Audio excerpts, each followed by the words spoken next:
It's my challenge and my charge now to indicate to you that as of the 1st of August, the government will implement measures and will hold bar owners and other social events like the ones that take place at the two locations that I mentioned earlier. And this is not to single them out.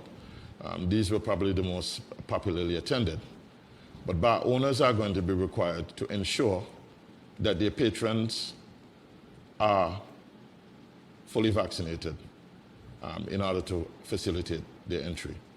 What this means is, as a prerequisite, the Ministry of Health, in collaboration with the Ministry of Information and Technology, will provide each of the fully vaccinated persons with a new vaccination card that is portable, that will be laminated, that will have some unique identifiers in it, that will allow them to present them when required for entry into these entertainment establishments.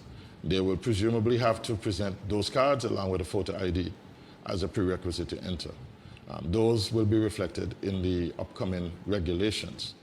Where bar owners and other entertainment organizations permit non-vaccinated persons to enter, upon inspection and it is found out, they will be faced with stiff penalties, financial penalties, and the option as well of being shut down for definitive periods. So we want to be very clear. We are going to put a lot of onus on these types of establishments. We are not permitting them from running their businesses, but the controls that we must put in place must ensure at all times that we are minimizing. We cannot eliminate the spread or the inclusion of another spike, another set of COVID infections. Already you have seen on the last two dashboards that have published up to yesterday's cabinet meeting, we had approximately 7 new infected persons. That number has risen to 10 this morning by the time I was having my morning coffee.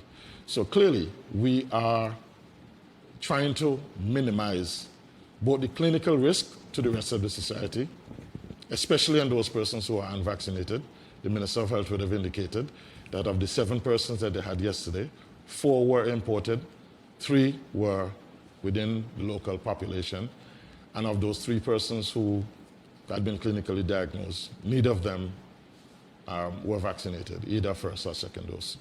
So clearly there is a risk to those persons who remain unvaccinated, and we are seeking now to minimize the impact that any future arrival of the variant or any form of COVID will have, at the very worst case, a minimal impact on the health and on the livelihoods of the society.